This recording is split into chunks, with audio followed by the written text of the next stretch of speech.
I give my will to you. Imagine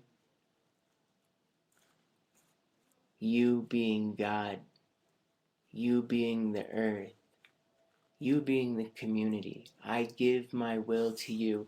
And your hand is raised to your throat, where your fifth chakra would be. And this is your will. This is your silent self that holds your divine purpose, that holds what is the most you can do the present moment. So giving your will to God is projecting energy out of your throat chakra with the intent to let go of any personal desires,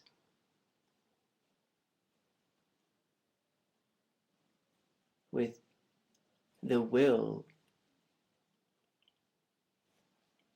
to serve the greater good.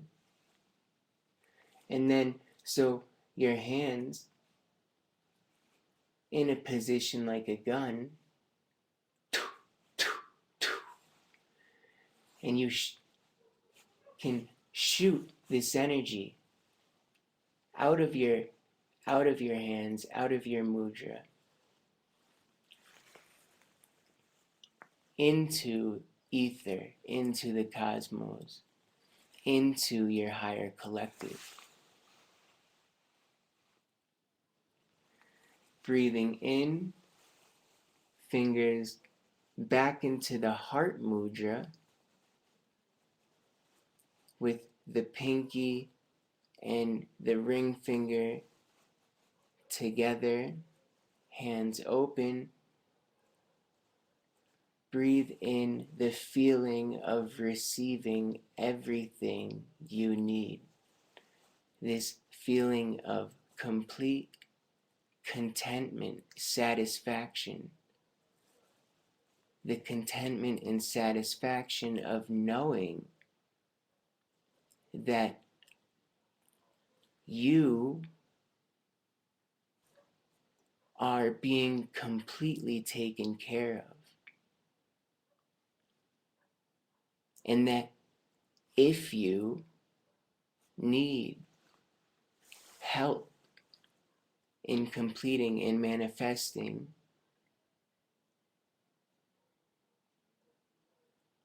divine will, you will receive it, but from a positive emotional state of joy. We come back to the solar plexus mudra. Is the middle finger, pointer finger to the thumb, pinky ring making a triangle. Breathe out, turning this triangle down and allowing this peace to fill your body as your physical vehicle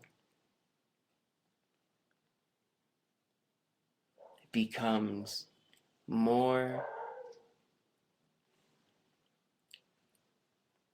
powerful, more aligned, more controlled, because of the cellular and neurological changes that happen when you go into action with courage, when you go into action with peace, when you go into that operating room with the faith that you are going to succeed, and not with the fear or anxiety that something could go wrong. And so now hold your hands out and breathing in, just notice, is there any stress in your body?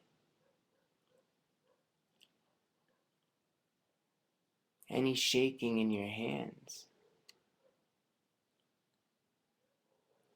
If you had to create a painting, would it be likely the brush would fall outside the lines? And this practice is much more powerful than just that. Because once your physical body starts vibrating on these levels, we are basically carbon life form crystals. Every single one of our cells is covered with a cellular membrane that has a structure almost identical to a quartz crystal. And what do quartz crystals do? They hold information and they magnify information. They hold energy and they magnify energy. When people set crystal grids, they're programming crystal with their intent, with intent to protect, with love or with peace. And these crystals can hold that energy, will hold that energy. Your body will do the same thing.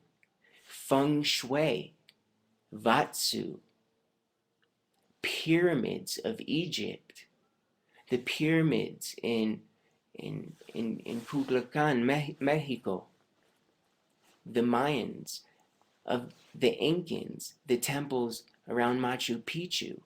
These buildings, these constructions, these sciences, Tibetan sand mandalas, forming just the harmonious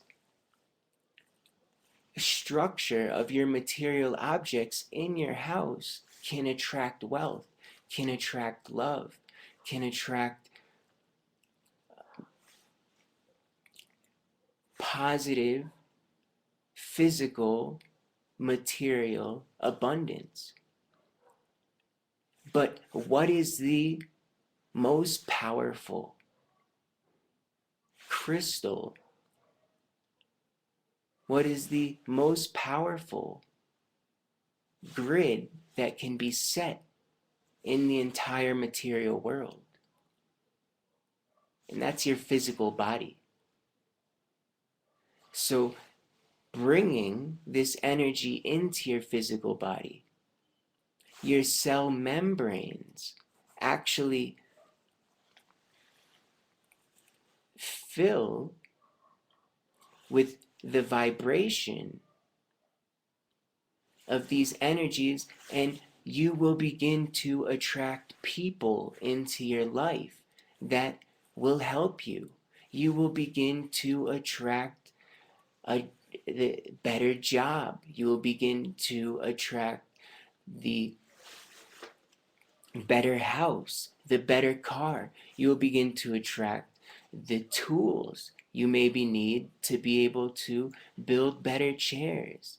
Maybe you will attract the music equipment you need to produce better songs, the stones you need to produce better jewelry. Your body will become an actual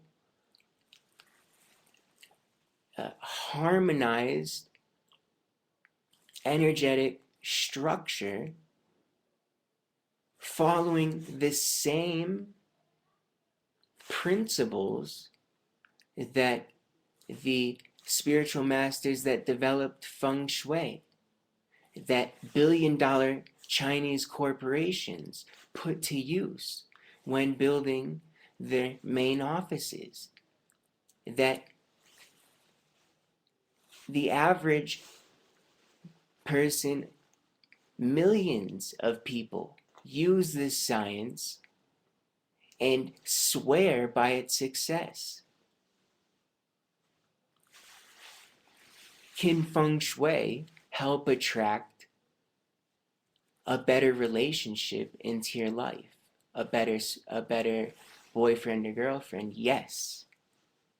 But is it anywhere as powerful as learning the science to make your body be that tool of material physical attraction? Not at all. And we are based in three-dimensional reality. Our perception is based in three-dimensional reality so that we may give our will to this higher consciousness, these higher dimensional beings, and through our actions create